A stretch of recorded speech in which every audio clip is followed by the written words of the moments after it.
Ça ne sert plus à rien de chercher, on l'a déjà trouvé. Son nom, c'est Jésus. Il faut abandonner tout, il faut laisser tout entre ses mains. Et c'est ce Jésus-là qui transforme nos vies, c'est lui qui fait vraiment du bien à chacun de nous. Si nous sommes là ce matin, c'est vraiment l'objet de sa grâce. Voilà, merci Seigneur qui fait toutes ces choses. Il y a même des choses qu'il fait et on n'en est même pas conscient. Eh oui. Voilà, je vous invite à prendre vos Bibles dans Galates. Vous allez voir que le message que je vais vous apporter a déjà été prêché. Je ne sais pas trop pourquoi, mais bon, c'est comme ça. Et pourtant, je n'ai rien soufflé aux frères. Hein.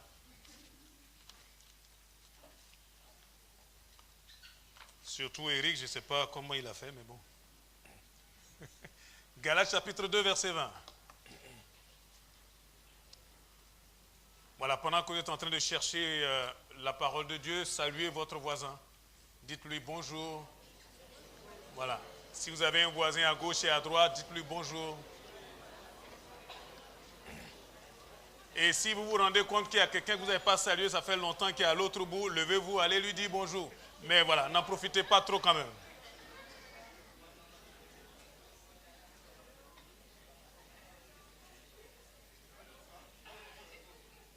Soyez les bienvenus ce matin. Gloire à Dieu. Soyez vraiment les bienvenus. Nous sommes dans la maison de Dieu. Nous sommes des enfants de Dieu. Et nous sommes là pour simplement, vraiment, nous nourrir de sa bonne parole. Galates chapitre 2, verset 20. Voici ce que Dieu nous dit par la bouche de l'apôtre Paul, s'adressant aux Galates. Il dit, j'ai été crucifié avec Christ. Et si je vis, ce n'est plus moi qui vis. C'est Christ qui vit en moi. Si je vis maintenant dans la chair, je vis dans la foi au Fils de Dieu qui m'a aimé et qui s'est livré lui-même pour moi. Je ne rejette pas la grâce de Dieu, car si la justice s'obtient par la loi, Christ est donc mort en vain. Or, Christ n'est pas mort en vain. Amen. C'est un passage que nous citons facilement et pourtant ça résume la vie chrétienne. C'est toute notre vie qui est condensée dans ces quelques versets-là, un ou deux versets. L'apôtre Paul dit ici, moi, Paul, j'ai été crucifié. La dernière fois, on a vu que la vie chrétienne, ça commence par la croix. Venir à Dieu, c'est mourir. Il dit dans Luc 9, 23 que chacun doit porter sa croix chaque jour et le suivre. Et derrière la croix, il y a toujours l'ombre de la mort. Jésus a donné sa vie pour toi et moi. En retour, il nous demande aussi de donner notre vie pour lui et pour les frères. La vie chrétienne, ce n'est pas un club. On adhère comme ça et puis on a une carte de membre et puis on est content d'avoir ça et on se réjouit ou bien on a un galon. Non, ça n'a rien à voir. C'est un engagement. C'est un contrat avec Dieu. La vie chrétienne est quelque chose de profond. Paul dit ici, j'ai été crucifié. C'est-à-dire, moi, je suis mort. Regardez, il dit, j'ai été crucifié avec le Christ. En fait, nous n'avons rien choisi dans un premier temps. C'est lui qui a choisi de donner sa vie pour nous. À peine mourrait-on pour un homme de juste, pour quelqu'un de bien, dit la Bible.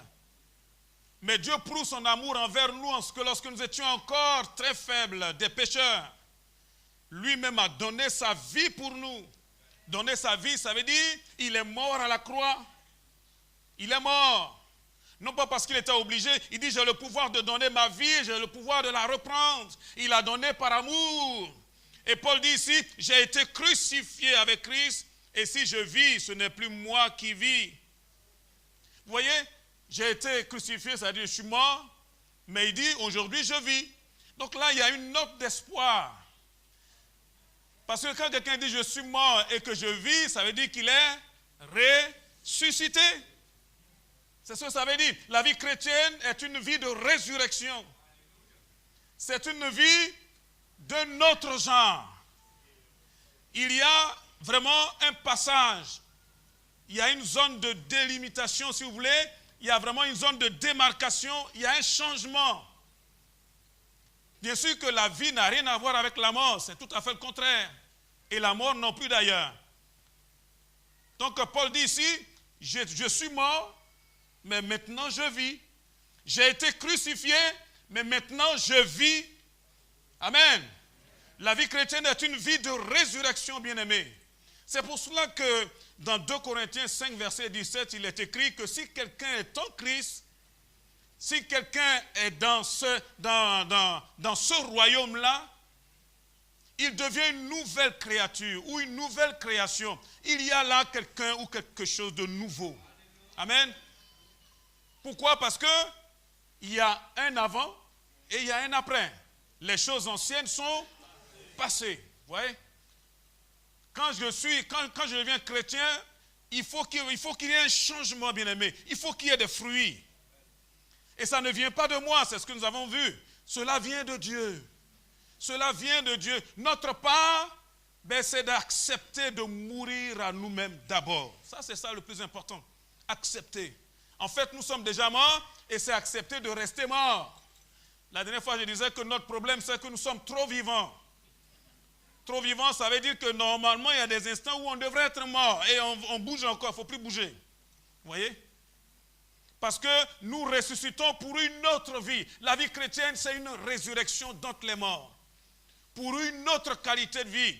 Quand il est écrit que si quelqu'un est en Christ, il est devenu une nouvelle créature, le Seigneur est en train de nous dire ceci. C'est que dans son royaume, il y a des hommes et des femmes d'une nouvelle espèce. Eh oui, d'un nouveau genre. Ce n'est pas ce que nous étions avant. Avant, c'était simplement la chair, c'est-à-dire le côté purement humain. Et puis c'est tout. Avec quelques émotions, et puis c'est tout. Et même, on était parfois considérés un peu, on l'a vu le vendredi, comme des êtres presque animaux. C'est-à-dire, il y a en nous quelque chose de bestial, quelque chose de vraiment terre à terre. Quand on est dans le Seigneur, ça là, c'était hier. Amen. Nous vivons maintenant dans une autre, dans un autre régime. Vous voyez, là, on est en train de voter ce matin. J'espère que vous avez voté. Je sais que ce n'est pas évident. Mais le Seigneur saura nous inspirer quand même. Parce que si vous ne votez pas, vous votez quand même. Puisque ici, on ne compte pas les votes blancs ou les abstentions. Il faut aller voter. Bon, c'est vrai que ce matin, j'ai voté. Je n'étais pas très fier, hein. Mais bon, je dis Seigneur, bon, je fais quand même ma part. Voilà, nous sommes en train de voter parce que, vous savez, on est en train de soupirer après un autre gouvernement. Et chaque fois, on s'attend à quelque chose de bon. Vous savez, on change parce qu'on espère qu'il y aura quelque chose de bon au bout. Et pourtant, on est conscient que dans 5 ans, on va revenir à la case de départ. On sait très bien qu'au bout des 5 ans là, peut-être même avant, hein, peut-être dans 3 mois déjà, on verra les couleurs. Ce n'est pas évident cette année. Franchement, ce n'est pas évident. Je crois que c'est la première année où on est vraiment devant un choix aussi compliqué. Mais faisons jouons notre rôle. D'accord? Faisons ce que nous avons à faire. Mais ce que je voulais dire, c'est que nous votons justement dans le but d'attendre quelque chose de bon, d'attendre un autre gouvernement. Vous voyez, dans ce passage-là, Paul est en train de dire, avant j'étais sous un ancien régime, nous allons voir que c'était un régime vraiment de dictateur. Hein? Et on est maintenant sous un autre régime, celui du Seigneur. C'est comme ça. Donc on a changé de gouvernement. Un enfant de Dieu, c'est quelqu'un qui a changé de gouvernement. C'est quelqu'un qui est devenu citoyen d'un autre gouvernement, d'une autre cité, comme nous l'avons vu. C'est important, hein? Nous sommes citoyens, non plus de la terre, mais des cieux. D'où nous attendons justement notre Seigneur et Sauveur Jésus-Christ qui revient nous chercher. Nous ne sommes que des pèlerins sur cette planète, sur ce caillou. Je crois que c'est hier, j'étais en train de regarder une image. Pour ceux qui sont des passionnés comme moi de tout ce qui est de l'astrophysique, ils ont montré comme ça une photo de la sonde Cassini, pour ceux que ça intéresse, donc, qui était en train de faire un plongeon dans les anneaux de Saturne. Et à travers les anneaux, il a photographié comme ça l'univers et on voit au fond une petite étoile. C'est à peine plus gros que le bout d'un stylo. Et le journaliste écrivait comme ça, nous sommes tous dans cette photo-là, sur ce petit point-là, c'est la Terre. Waouh! Extraordinaire. Bien-aimés, nous sommes si peu de choses. Franchement, regardez un peu l'univers, regardez un peu ce que c'est que les galaxies, regardez même simplement notre galaxie à nous, la Voie lactée, allez chercher où est la Terre. Et quand vous regardez vraiment avec les dimensions de l'univers, on n'est rien. Vous voyez? Nous appartenons maintenant à un gouvernement qui n'est pas de ce petit point-là, mais c'est un gouvernement qui lui est international. Amen. Le gouvernement de Dieu. Alléluia. Nous avons une carte de diplomatie, je ne sais pas trop, ambassadeur, voilà, du Seigneur. Nous sommes enfants de Dieu. Alléluia. Il dit, moi j'ai été crucifié, c'est-à-dire que désormais, mon ancienne nature là, c'est terminé. Je ne vis plus pour cela. Et nous avons le pouvoir de vivre une autre vie. Pourquoi? Parce que désormais, Christ est en moi. C'est ça le secret. D'aucuns veulent nous faire vivre une vie chrétienne, j'ai failli dire sous l'ancien régime. Ça n'a rien à voir. C'est pas forcément moi qui peux, c'est lui qui peut, mais il est en moi. Amen. Et au travers de ma vie, il veut faire des choses que lui-même il a envie de faire, qui est dans son programme. Moi, je ne suis qu'un instrument entre ses mains, point barre. Pourvu que j'accepte de rester crucifié. C'est ça le plus important. Paul dit clairement, moi j'ai été crucifié avec le Christ. Si je vis, ce n'est plus moi qui vis. Je crois que ce que Dieu cherche aujourd'hui, dans nos familles, dans l'église, dans la société, c'est des hommes et des femmes qui vivent pour le Seigneur. Des hommes et des femmes qui ne vivent plus pour leurs propres intérêts. Vous savez, cette société, elle est détruite simplement parce que nous sommes toujours en train de rechercher nos intérêts et nos intérêts avant tout, nos intérêts égoïstes. Bien aimé, ça, ce n'est pas le plan du Seigneur. Ça, c'était l'ancien régime. Et oui, Christ vit en nous. La Bible nous dit dans Actes 10, verset 38, que vous savez comment Dieu a oint de Saint-Esprit et de force Jésus de Nazareth, qui allait de lieu en lieu, faisant du bien et guérissant tous ceux qui étaient sous l'emprise ou l'empire du malin, parce que Dieu était avec lui. Vous savez, ce même Jésus-là qui parcourait les routes de la Palestine, il habite désormais en nous. Son esprit est là. Imaginez, si Dieu est en nous, qu'est-ce qu'il va vouloir faire? Toujours continuer à faire du bien. Faire du bien aux hommes. Faire du bien aux uns et aux autres. Si quelqu'un dit, le Christ habite en moi et qu'il est toujours en train de chercher à faire du mal aux autres, il y a quelque chose qui ne va pas. Il s'est trompé de régime. Parce que le régime dans lequel nous sommes, le gouvernement dans lequel nous sommes aujourd'hui, c'est un gouvernement de paix, un gouvernement de bienveillance, un gouvernement où les choses se passent super bien. Christ allait de lieu en lieu faisant du bien. Amen. Et il est venu pour libérer ceux qui sont captifs. Ça, c'est ça le programme du Seigneur. Mais pour cela, il a besoin d'hommes et de femmes qui vraiment s'humilient. De sorte que ce n'est plus nous qui vivons, mais c'est lui qui vit en nous. Notre problème, c'est que souvent, nous voulons faire ce que nous voulons. Bien aimé, c'est important. La vie chrétienne, c'est une vie d'obéissance. C'est une vie où on laisse le Seigneur prendre la première place. Et dans Matthieu 6, verset 33, il dit clairement, cherchez premièrement le royaume de Dieu et sa justice, Et toutes ces choses pour lesquelles nous nous inquiétons si facilement, toutes ces choses vous seront données par-dessus. Amen. Cherchons à mettre Dieu en premier. Ça vous fait mal, bien aimé, ça arrive à tous les hommes. Tous ceux qui sont chrétiens, ce n'est pas facile à un moment donné de s'abaisser. Et oui, de faire le tri. La dernière fois, je disais que la vie est faite de choix.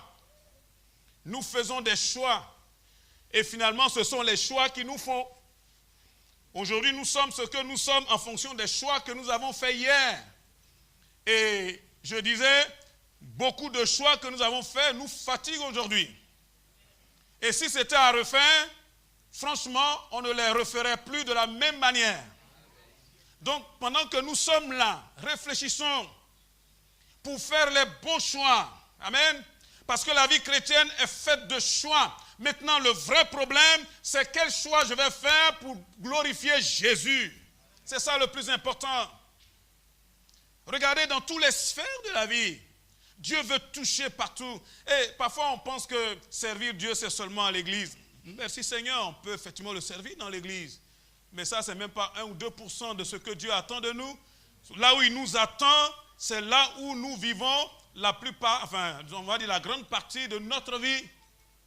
C'est-à-dire, à la maison, dans les relations hommes-femmes, dans les relations parents-enfants, au travail, là où nous sommes, enfin, on va dire, du lundi jusqu'à ce qu'on revienne ici le dimanche, là où nous sommes le plus clair du temps, c'est là que Dieu veut intervenir.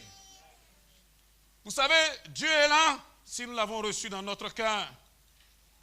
Mais si nous venons pour faire notre programme, nous allons être vraiment découragés. Je vois des chrétiens qui sont découragés. J'ai même vu dans mon ministère des frères qui avaient, ou des sœurs qui avaient commencé Tony Trouillon, qui était vraiment bien, et qui du jour au lendemain se sont découragés. Vous savez pourquoi? Mais parce qu'à un moment donné, quelque part, ils ont voulu toujours faire ce qu'eux ils voulaient. Et c'est ça qui est décevant. Parce qu'on ne pourra jamais servir Dieu avec l'ancien régime. Jésus même disait, on ne met pas du vin nouveau dans de vieilles outres. Cette vie-là que nous avons là ne peut pas contenir, ne peut pas rester. Elle est tellement bouillante de vie, elle ne peut même pas rester dans nos traditions. Vous voyez? Les vieilles outres, c'est les traditions.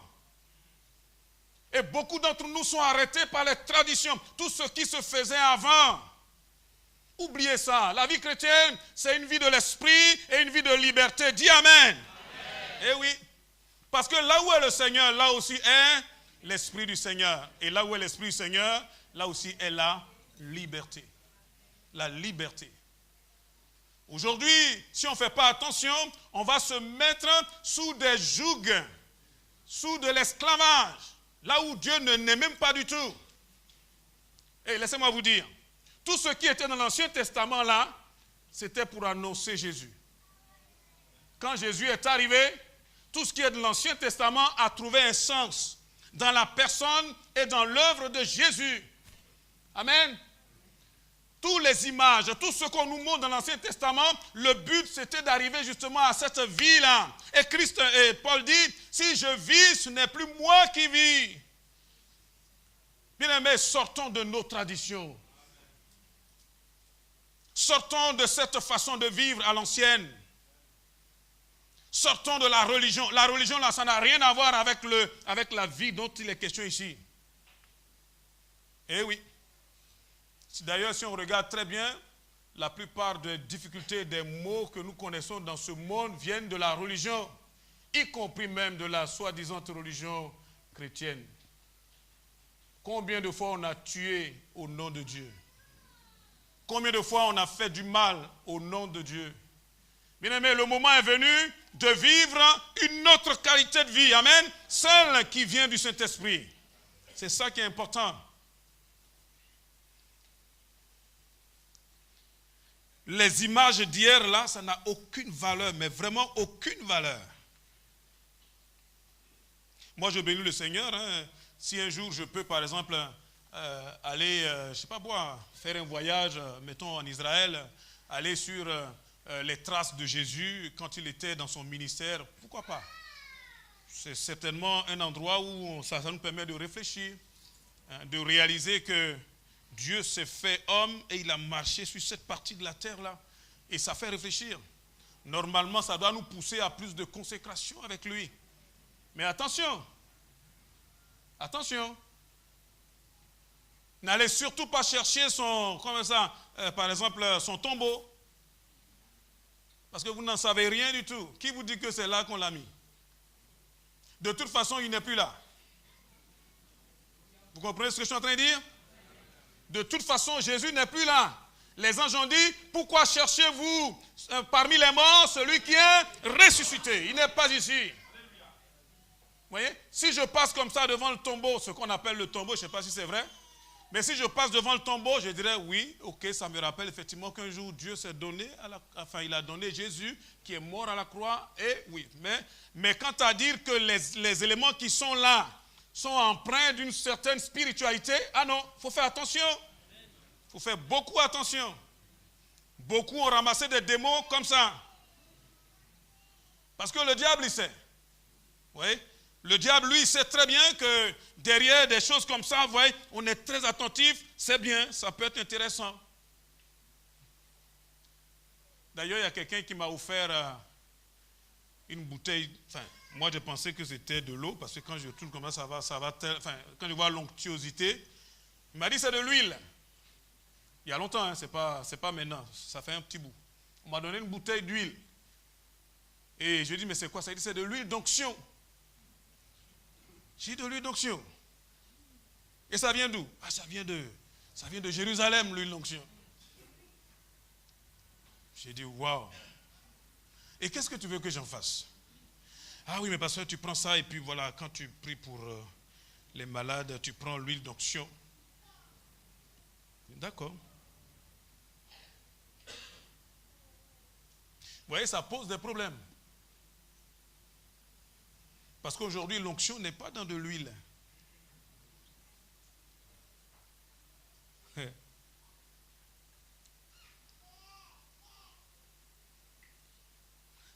Je ne veux pas vous choquer, mais c'est la parole de Dieu. Tout ça, c'était l'ombre des choses à venir. Vous savez ce que ça veut dire, l'onction? L'onction. L'onction. Il y a deux mots. Le mot en hébreu, c'est Messia ou Messie. Le Messie, c'est ça l'onction. Celui que Dieu a oint.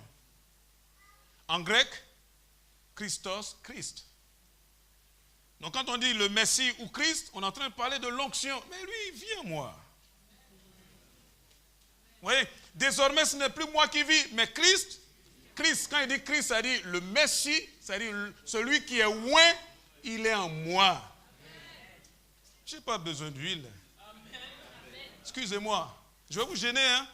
Vous voyez, ça, ce sont des pratiques de tradition.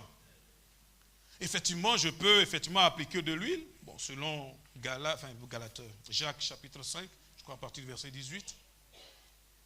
Si quelqu'un est dans la souffrance, qu'il prie. Si quelqu'un est malade, qu'il fasse appel aux anciens qui vont prier pour lui en loignant d'huile. C'est à ça qu'on fait allusion. Ok, je le ferai dans des cas particuliers, si quelqu'un fait une démarche comme cela. Mais honnêtement, je n'irai pas jusqu'à Jérusalem pour acheter de l'huile. Hein. Vous savez, en général, l'huile, où on prend ça? Je vous dis ça franchement pour que vous ne soyez pas déçus. C'est de l'huile qu'on a acheté, peut-être même là au Mercato. Là. Et on n'a fait aucun rite là-dessus. Parce que ce qui est important, ce n'est pas l'huile, c'est la foi qui est là. Il est dit la foi, la prière de foi, c'est celle-là qui sauvera le malade. Amen. Ça dit, j'ai foi dans celui qui est oint et qui habite en moi. Amen. Et qui nous a dit de le faire. Bien aimé, ne confondons pas les choses. Si je vis dans un autre régime. Oublions les traditions. Oublions les traditions. D'ailleurs, si on veut aller plus loin, le nouveau gouvernement dans lequel le Seigneur nous a amenés, là, c'est un gouvernement vraiment qui nous dépasse. Je n'ai pas envie de rentrer dans trop de détails ce matin, mais j'aimerais vous dire que c'est un gouvernement de l'esprit. Et à ce niveau-là, il n'y a plus ni homme, ni femme. Déjà, quand il dit ça, vous êtes énervé. Et pourtant, c'est la parole de Dieu. Ni juif, ni païen, ni grec.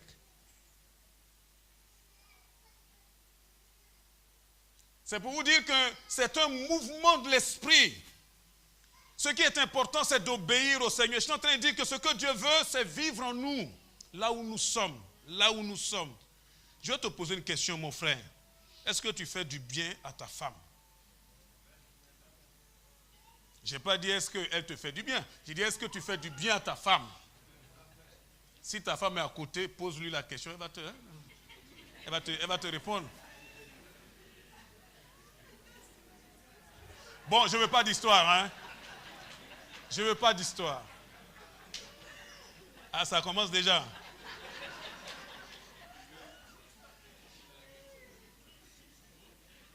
Et toi, femme, est-ce que tu fais du bien à ton mari? Pose la question au monsieur qui est à côté de toi. Là.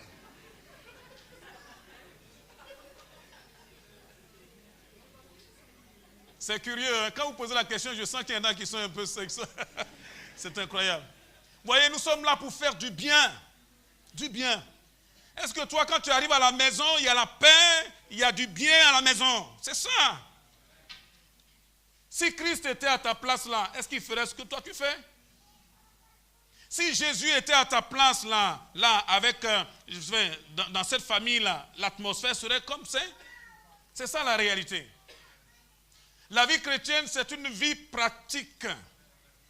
C'est une vie simple. C'est du b.a.-ba. Mais c'est une vie dans laquelle on laisse Dieu avoir le dernier mot. Ce n'est pas ce que je pense, mais c'est ce que dit Dieu. Eh oui. Vous savez, nous les hommes là, excusez-moi, il y a des moments comme ça, Dieu nous appelle à nous humilier devant nos épouses, devant même nos enfants.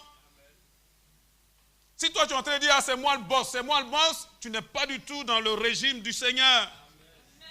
Parce que Dieu résiste aux orgueilleux. Il fait grâce aux hommes. Il y a des moments comme ça où nous-mêmes les parents, on doit s'aplatir là devant nos enfants pour dire, hé fiston, pardonne-moi. Amen. Et c'est comme ça, c'est ce que Dieu veut faire.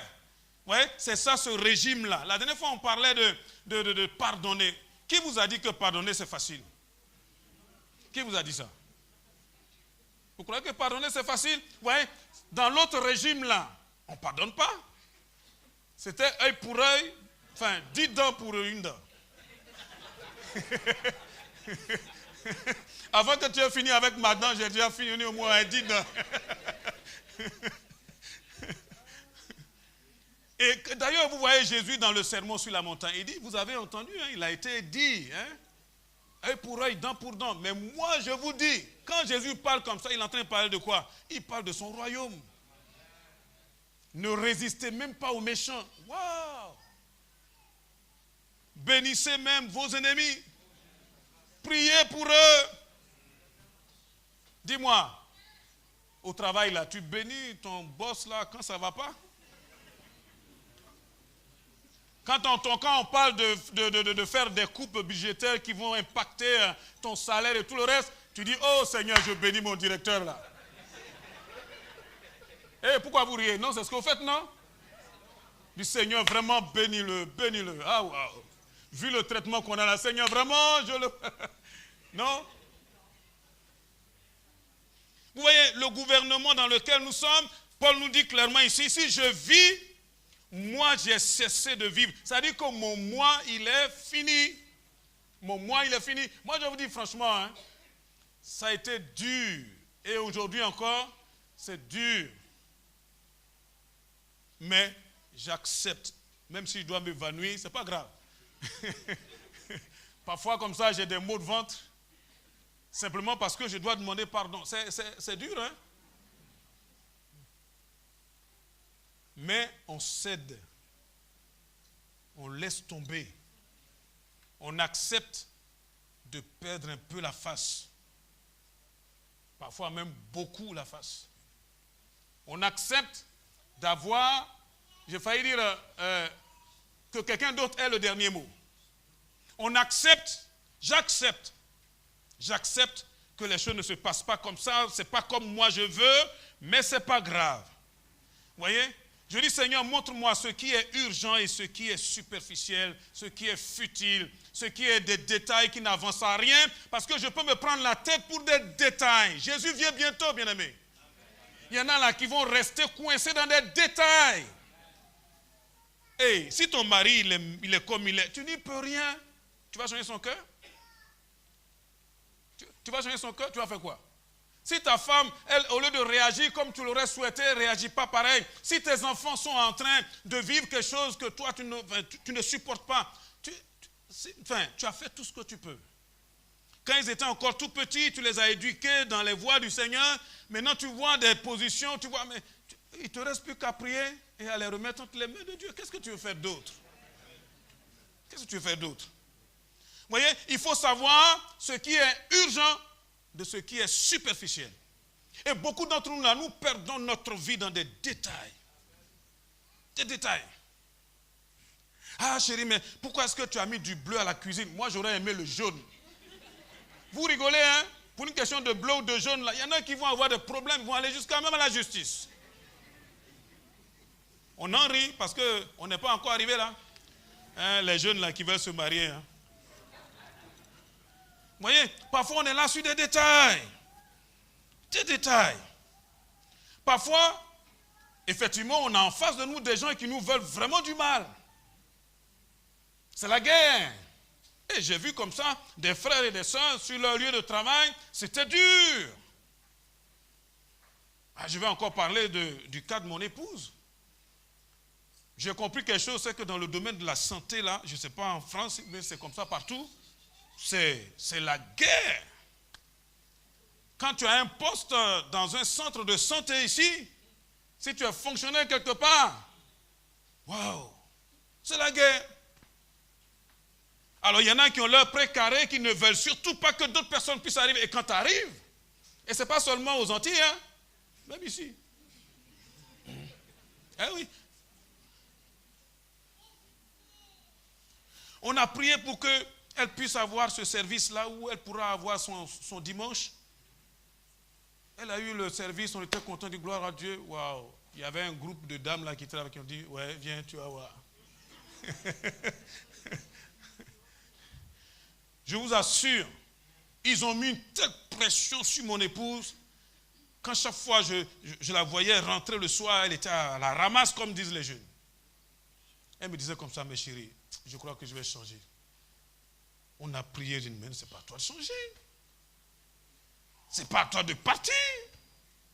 Franchement, c'est Dieu qui nous a bénis pour que tu aies ça, pour que tu puisses être là pendant les cultes et tout le reste. C'est même un sacrifice pour elle. Ok, elle va perdre en salaire, et puis quoi? Perdre comme ça, un peu de sous, au moins tu auras tes dimanches. Dieu a béni, et là, il y a 2 ou 3 dames là qui sont là, qui disent, non, c'est notre précaré. On a dit, ok. On a continué à prier, persévérer. Aujourd'hui, vous voyez comment Dieu a fait les choses. Cette dame-là, ou cette dame-là qui persécutait mon épouse, elle est devenue, mon épouse est devenue leur confidente. Quand elles ont des problèmes, elles ne savent pas quoi faire. Vous savez vers qui elles se tournent? Vers elle. Parce qu'elles ont vu qu'elle a la solution. C'est ça que Dieu voudrait que nous puissions avoir. Amen. Avoir, c'est ça qui est important.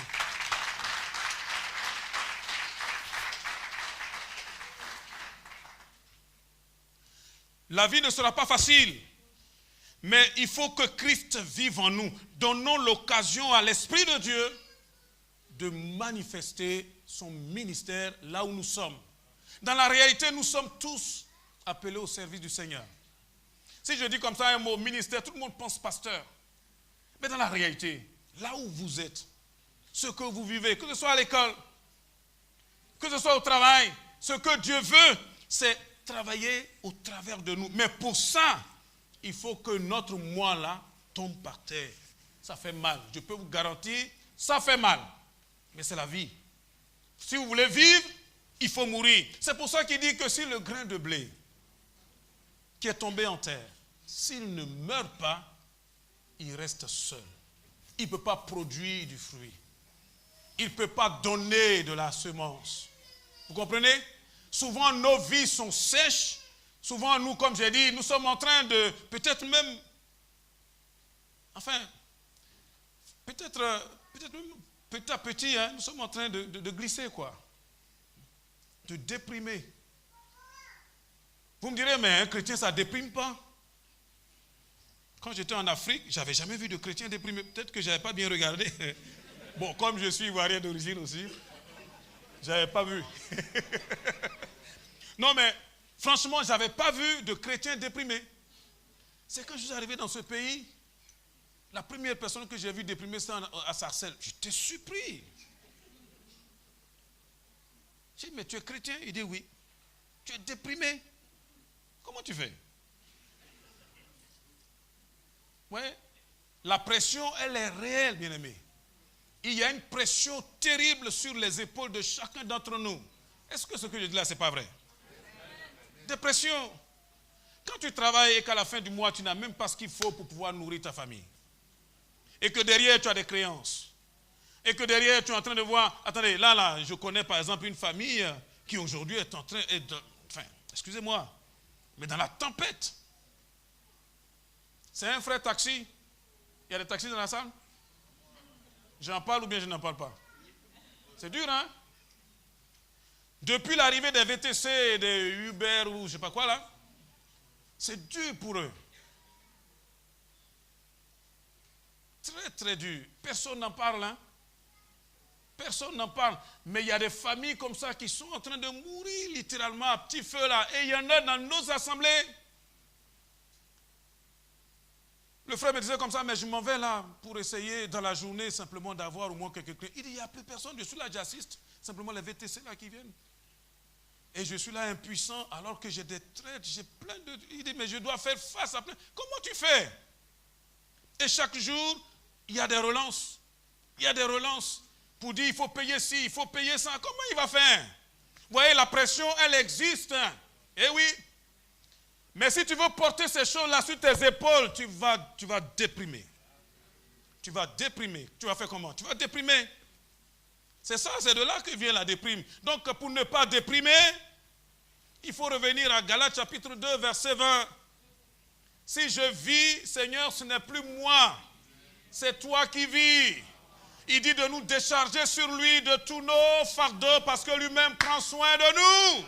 Amen. Décharge-toi. La vie chrétienne est une vie de miracle. Il faut que Dieu fasse un miracle. Et oui, sinon on ne peut pas vivre dans ce monde. Excusez-moi, les 5 années qui viennent là, ça sera des années de tourments et de difficultés.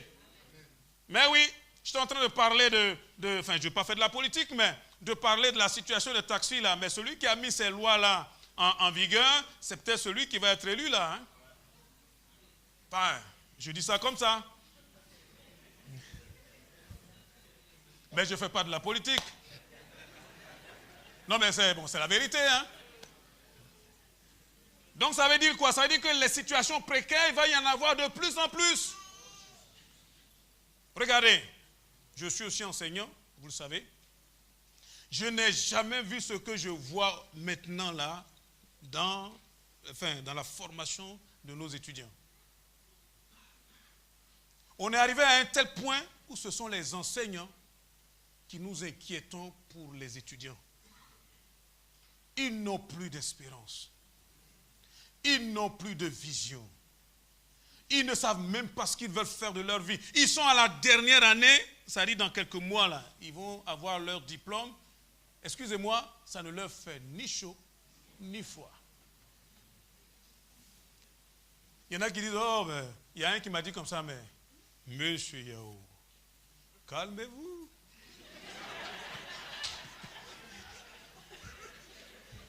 Deuxième année de BTS, là, bientôt il va passer l'examen. Il dit, mais monsieur, on n'a jamais travaillé, nous. J'ai dit, ah bon, et comment tu as fait pour arriver ici? Il dit, nous, on n'a jamais étudié. Mais les gens disent, ça ne va jamais marcher, mais chaque fois, on avance. J'ai dit, oui, mais avec ça, là, tu vas aller dans quelle entreprise?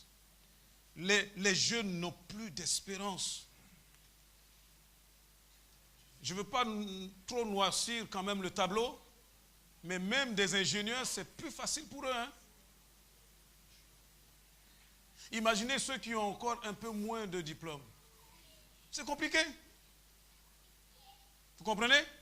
Mais si nous sommes enfants de Dieu, nous devons laisser Dieu prendre les rênes. Amen. Il faut être courageux pour être chrétien. Il faut être vraiment courageux. Avant, je pensais que c'était les paumés, des bonariens, des gens qui ne savent pas du tout ce que c'est que la vie, là, c'est eux qui devenaient chrétiens. J'ai compris que non, pour être vraiment enfant de Dieu, il faut être solide. Solide pour dire, Seigneur, je reste mort, je te laisse ma vie. Eh oui, ça ne veut pas dire que je ne fais rien, mais moi, je fais ce qu'il me demande de faire. Ma vie, là, c'est ce que lui me demande de faire. J'obéis à ce qu'il me dit de faire. Eh oui.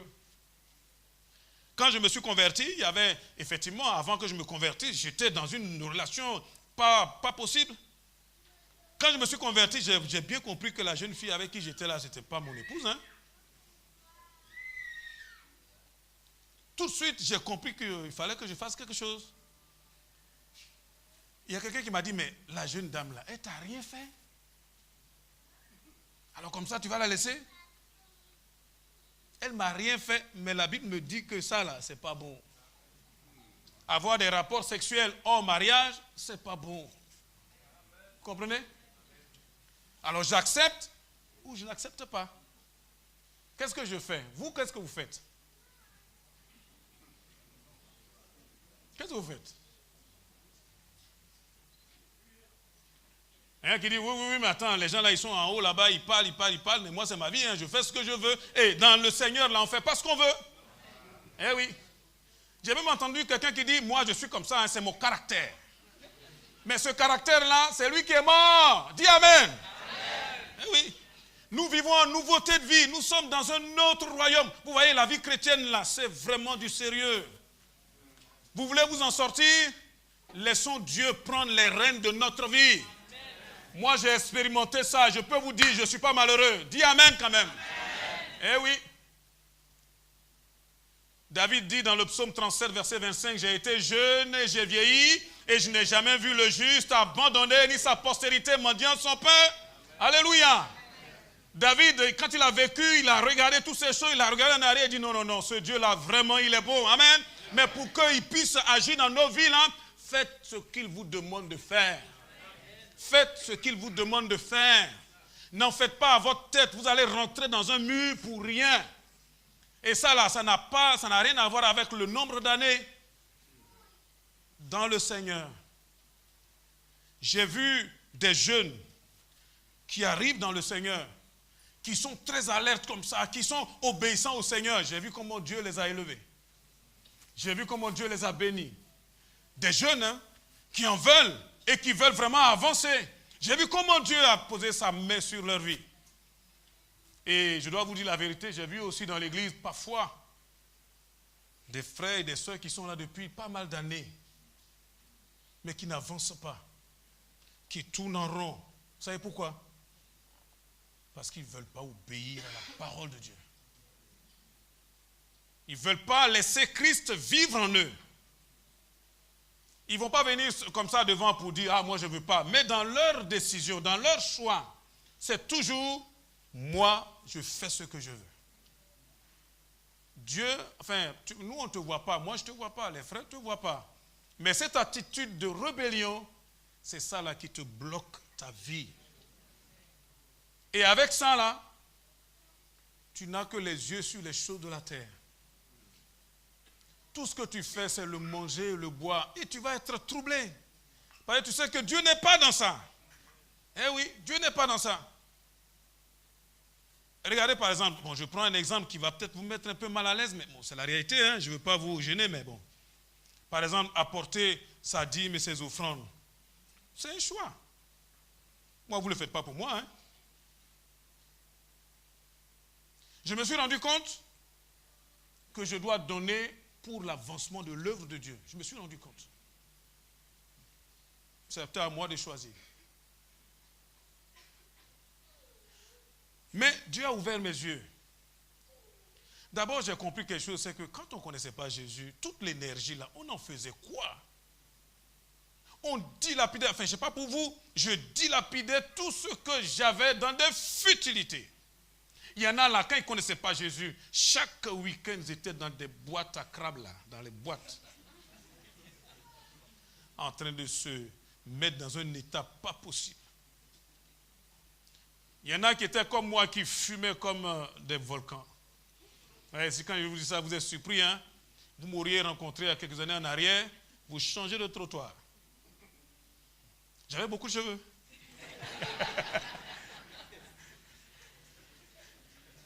Je crois qu'il y avait plein de choses dans les cheveux. Hein? Je fumais comme un pompier. Mon Dieu. Mon Dieu, mon Dieu, mon Dieu.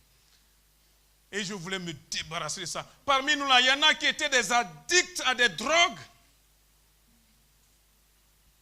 Pensons à cela. Dès qu'on disait il y a un événement ici, même quand on n'avait rien, on partait là, brrr, on dilapidait tout et puis allez, on revenait. Parfois même il y en a parmi nous là, ils allaient, ils dansaient toute la nuit, le samedi, le vendredi, et le lendemain quand il faut aller travailler, ils s'en vont travailler. Hein. Enfin, dans quel état, je ne vous dis pas, mais bon. Vous voyez? Quand j'ai compris ça, quand j'ai compris toute l'énergie que je mettais, quand je ne connaissais pas Dieu, dans des choses qui me tuaient, j'ai dit, Seigneur, je vais t'obéir. J'ai commencé à donner mes dîmes et mes offrandes. Et vous savez ce que j'ai vu? C'est que Dieu est vraiment, vraiment sérieux. Je vous dis franchement, devant Dieu, sans avoir à rougir, j'ai donné à Dieu ce que je dois donner. Le jour où il viendra, je pourrai le regarder comme ça en face. Il dit, Seigneur, j'ai fait ce que j'ai pu. Amen. Je ne t'ai pas volé. Je ne t'ai pas volé. Et si même je peux encore faire plus, je ferai encore. Et ça donne de la force. Et puis j'ai compris une chose, c'est que Dieu me bénit. Enfin, je n'ai pas fait ça pour ça, hein? Mais Dieu m'ouvre les portes. Combien de fois on est venu me chercher pour que je prenne des postes de responsabilité, je ne sais pas où.